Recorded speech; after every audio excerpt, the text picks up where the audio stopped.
यह कहानी एक ऐसी लड़की की है जो अपना खाता खुलवाने के लिए अलग अलग तरह के नुस्खे आजमाती है, पर बेचारी का सूखा कुआं गीला नहीं हो पाता। क्या यह लड़की अपनी बुलबुल का स्वाद किसी लड़के को दे पाएगी या नहीं देखेगी? इस रोमांटिक मूवी में, जिसका नाम है नोट अनदर टीन, मूवी की शुरुआत में हम जेनी नाम की एक हसीन लड़की को देखते हैं जो अपने रूम में बैठकर पुराने टीवी में एक रोमांटिक मूवी देख रही थी। मूवी देखते हुए जेनी के अंदर गप्पागप करने की इच्छा जागने लगती है, जिससे वह अपनी प्यास बुझाने के लिए बाबा बंगाली का दिया हुआ हथियार निकालती है और उसे अपनी बुलबुल में डालने लगती है।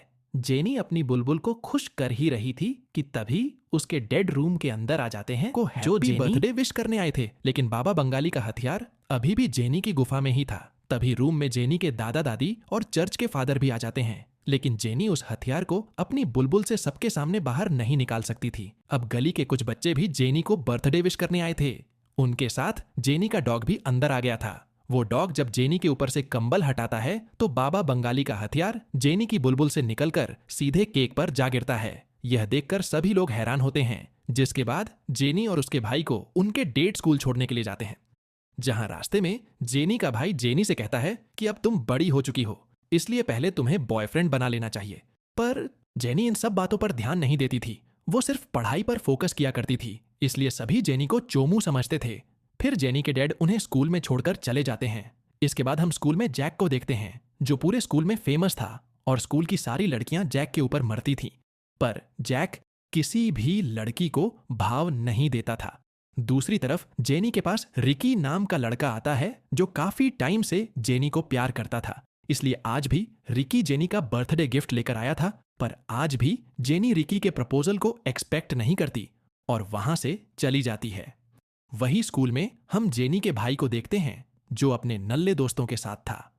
जेनी का भाई अपने दोस्तों को बताता है कि अब उससे सब्र नहीं होता, क्योंकि उसका चेतन अब किसी की बुलबुल में जाने को बेकरार है, इसलिए अब उसे किसी लड़की के साथ जोरदार तरीके से पलंग तोड़ करना था। तभी उसकी नजर सामने से आती हुई अमांडा के ऊपर पड़ती है, जो कि दिखने में एकदम पटाखा थी। अमांडा को देखते ही जेनी का भाई सोच लेता है कि इस लड़की की बुलबुल को तो मैं ही अपने छोटे चेतन से पानी पिलाऊं।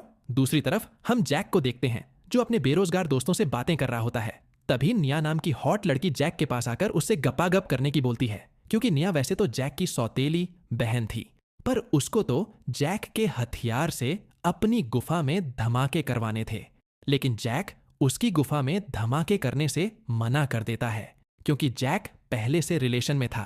तभी जैक के पास उसकी जीएफ लैला भी आ जाती है, जो जैक से अकेले में बात करना चाहती थी। इसलिए वो जैक को कोने में लेकर जाती है, जहां लैला जैक को बताती है कि मैं अब तुमसे ब्रेकअप करना चाहती हूँ, क्योंकि तुम्हारे पप्पू से मेरी बुलबुल को कुछ फर्क नहीं पड़ता और मुझे मजा भी नहीं आता। ये सुनकर जैक को बहुत बहुत बुरा लगता है। जब जैक लैला के दूसरे बॉयफ्रेंड को देखता है, जो कि दिखने में एकदम चूम था, इसलिए जैक लैला को समझाता है, पर लैला को तो बस मोटा चेतन ही चाहिए था, इसलिए वो जैक की बात नहीं सुनती। इसके बाद हम जेनी को देखते हैं, जो ड्राइंग रूम में बहुत मेहनत करके अपनी ड्राइंग बना रही होती है और बड़े परिश्रम के बाद वो अपनी सुंदर पेंटिंग को अंजाम दे देती है। उधर जैक अपने दोस्तों के साथ क्लास खत्म करके जब बाहर आता है तो देखता है कि लैला अपने नए बीएफ के साथ लिपटा लिपटी कर रहे थे। ये देखकर जैक को भी बहुत बुरा लगता है। तभी जैक का दोस्त उसे बोलता है कि लैला बहुत खूबसूरत है और इस बार भी स्कूल की प्रोम क्वीन वही बनेगी। तो जैक अपने दोस्तों से कहता है कि लैला इतनी भी खास नहीं है, क्योंकि ये सब मेकअप का कमाल है। अगर उसके चेहरे से मेकअप हटा दो तो कद्दू जैसी शक्ल हो जाएगी। और रही बात प्रोम क्वीन की, तो वो तो मेकअप करके कोई भी लड़की बन सकती है। तो उसका दोस्त जैक से शर्त लगाता है कि अगर तुमने स्कूल की सबसे चोमू लड़की को स्कूल की प्रोम क्वीन बना दिया तो तुम शर्त जीत जाओगे। तो जैक भी इसके लिए मान जाता है। अब सभी मिलकर जैक के लिए स्कूल की सबसे चोमू लड़की को ढूंढने लगते हैं। तभी उन्हें सामने से जेनी आते हुई दिखाई देती है, तो जैक का दोस्त जैक को जेनी को स्कूल की प्रोम क्वीन बनाने की बोलता है। जैक जेनी को पटाना तो नहीं चाहता था, लेकिन अब उसने अपने दोस्तों से शर्त लगाई थी, इसलिए वो मान जाता है।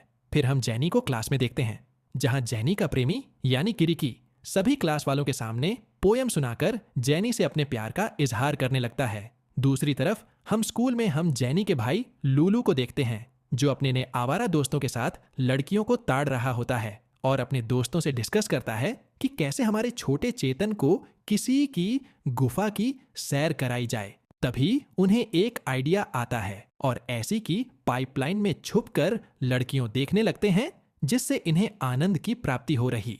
इति लेकिन अचानक इन तीनों के वजन की वजह से एसी की पाइपलाइन टूट जाती है और ये सीधे जेनी की क्लास में आठ टपकते हैं। जब पूरे स्कूल में इन तीनों की हरकत के बारे में पता चल जाता है तो लुलू और उसके दोस्तों को पनिशमेंट दी जाती है। इसके बाद जब स्कूल में लंच होता है तो जैक अपनी शर्त के मुताबिक जेनी के पास आता है और उसे अपने साथ डेट पर चलने का ऑफर करता है।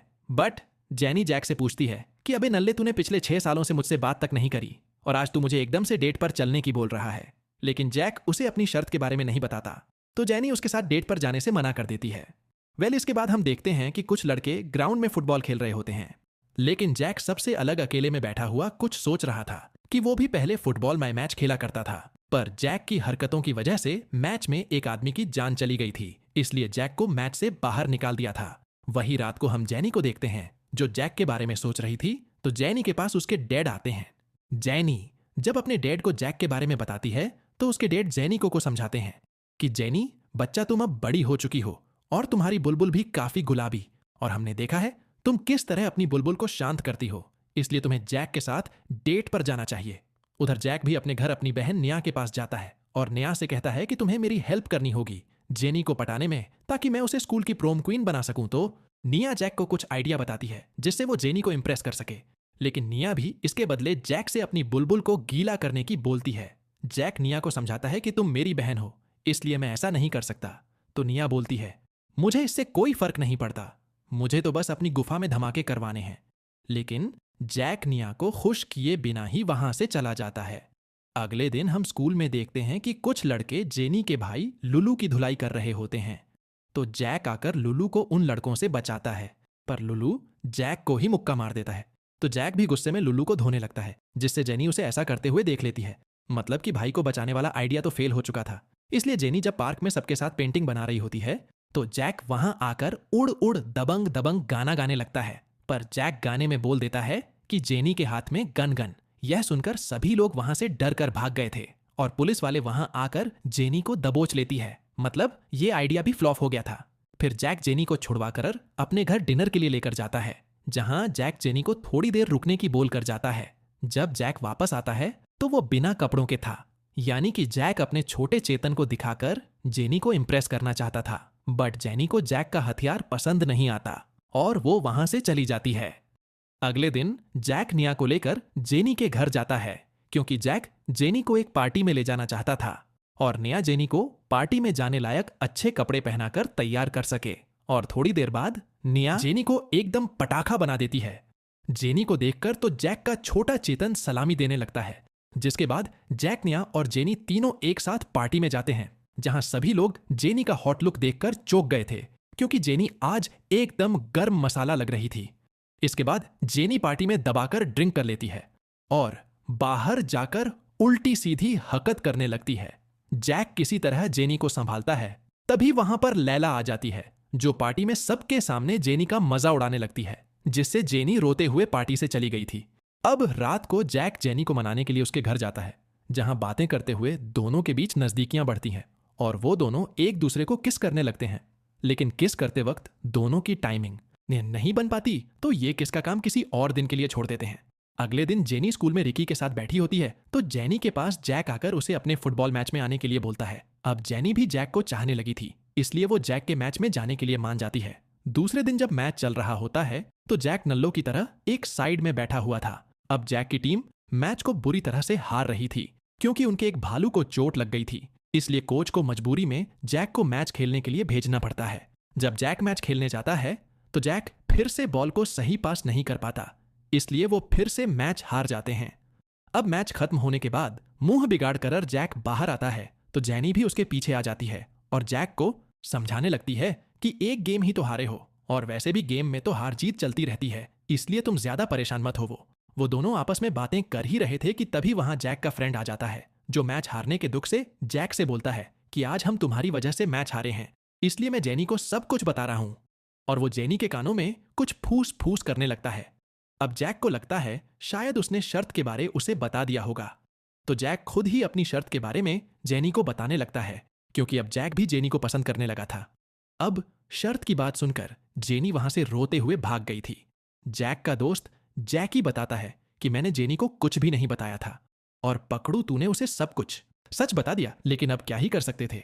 आने वाले कुछ दिनों जैक और जेनी दोनों आपस में नहीं मिलते, लेकिन वो दोनों एक दूसरे को बहुत मिस कर रहे होते हैं। अब वो रात आ चुकी थी जिसके लिए जैक ने शर्त लगाई थी, यानी कि प्रोम क्वीन चुनने वाली पार्टी, जहां जैक का फ्रेंड जेनी को अपने साथ लेकर आता है और जैक अपनी सौतेली बहन निया के साथ। उसी पार्टी में जेनी का भाई और उसके 2 नल्ले दोस्त भी होते हैं जो बस किसी की लेने की सोच रहे थे। तभी जेनी का भाई हिम्मत करके अमांडा के पास जाकर उसे लेटर दे देता है। पहले तो अमांडा उस लेटर को पढ़कर उसके साथ गपागप करने से मना कर देती है और जेनी के भाई से बोलती है कि मैं बस तुम्हारा लॉलीपॉप का स्वाद ले सकती हूँ, जिसके लिए अमांडा उसे अपने साथ ले जाती है। उधर जेनी जैक के फ्रेंड के साथ डांस करने लगती है। ये देख जैक भी निया के साथ डांस करने लगा था। दोनों एक दूसरे को जलाने की कोशिश कर रहे थे। तभी जैक की सौतेली बहन जैक को किस कर लेती है, जिससे जेनी को बिल्कुल भी अच्छा नहीं लगता और वो वहां से चली जाती है। थोड़ी देर बाद स्कूल के प्रिंसिपल पार्टी में आकर प्रोमी क्वीन और प्रोम किंग का अनाउंसमेंट करते हैं, जहां प्रोम किंग तो जैक को बनाया जाता है। अब बारी आती है प्रोमी क्वीन की, तो लैला सोचती है कि उसको ही प्रोमी क्वीन बनाया जाएगा, लेकिन ऐसा नहीं होता और 2 लड़कियों को प्रोमी क्वीन बना दिया जाता है, जिससे वो लड़कियां जैक के साथ चिपका चिपकी करने लगती हैं।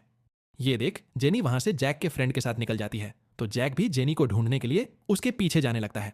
तो बीच में जैक का काल फ्रेंड उसे बताता है कि जेनी होटल में अपनी बुलबुल को गीला करवाने के लिए गई है। तो जैक जल्दी से भागते हुए होटल पहुंचता है, जहां जाने के बाद जैक को पलंग तोड़ने की जोर जोर से आवाजें आ रही थी। वो जब अंदर जाकर देखता है तो उसकी एक जीएफ लैला और उसका दोस्त पलंग तोड़ रहे होते हैं और जिसको लैला ने बीएफ बनाया था वो उनका वीडियो बना रहा था। जैक गुस्से में आकर तीनों को मुक्का मारकर वहां से जेनी को ढूंढने के लिए निकल जाता है और सीधे जेनी के घर पर जाता है, जहां पर जेनी के डेड आर्मी वाले बने हुए थे।